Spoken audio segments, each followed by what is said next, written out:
Hi everyone and welcome. It's Lauren here from Acting Classes in Perth and you're watching The Daily Show, the show where I'm here to answer all your acting related questions at 7 p.m. every single day here on Facebook Live, YouTube Live and now Twitter simultaneously, plus an audio only version now available in the iTunes podcast directory. You can search in the iTunes podcast directory for that by simply searching Acting Classes in Perth. Now, before we roll the intro, I would love to invite you to join me at one of my free 3-hour acting classes for beginners. We have classes for all ages and all experience levels, so please don't think that you've missed the boat. We would love to see you there. Be sure to check out all of our upcoming courses. You can do that at actingclassesinperth.com/free or simply follow the link in the description of this video to see when and where my next free class for beginners is being held, and they are so much fun. It doesn't matter whether you want to explore acting because you want to be an actor or whether you want to explore acting for the developmental improvements of your confidence, of your public speaking skills, or you just want to come along and meet a whole lot of people and have some fun as well. We would very much love to see you there, so be sure to check it out. It's a very relaxed and very fun environment. But first of all, let's roll the intro.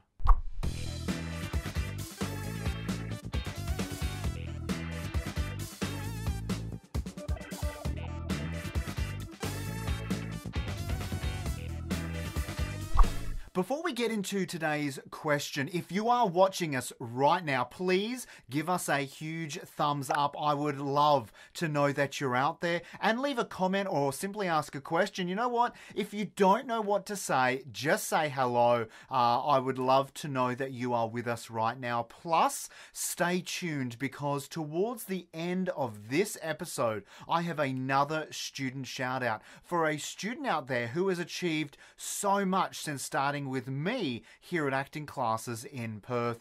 But first of all, here's today's question. A previous actor of yours called David Patridge managed to score 20 roles in 20 weeks. How did he do this?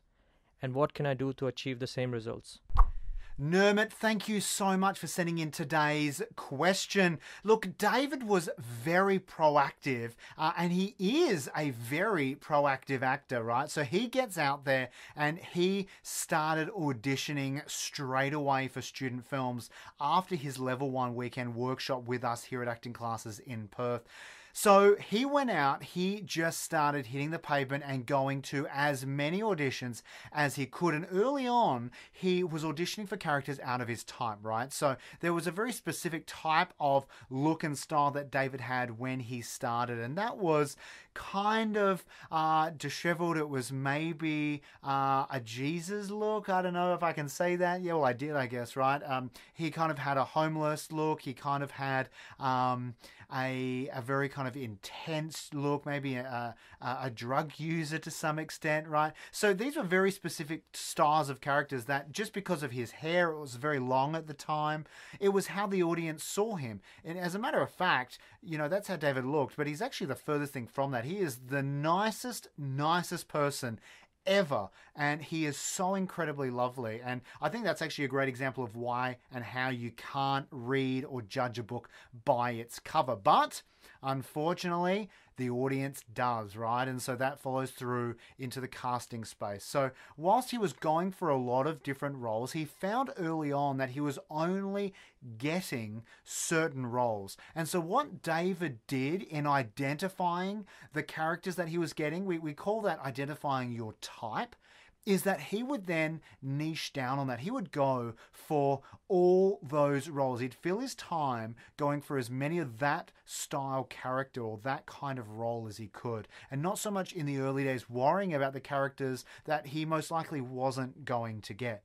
Now, inevitably, what happens is that, and it happens to David, right? It happened to David, is that you kind of get bored of those same characters. You want to try different types of characters. You want to progress your skills in new ways, new areas, tell different types of stories. And that's the point at which David actually ended up going out and kind of rebranding himself and cutting his hair and shaving. And then he started to get different types of work, different types of roles, that kind of more corporate look. And he actually got a corporate gig, right? He was doing corporate workplace acting gigs, and he was doing more of that type of work because it then suited his new look. So firstly, he identified his look, and your look and your style, your type will evolve and change over time, and that is okay. But look at where you're at now. What are the types of roles that you're most likely going to get, and then go for as many of those as you can. And David was always bringing a whole lot of notes and ideas to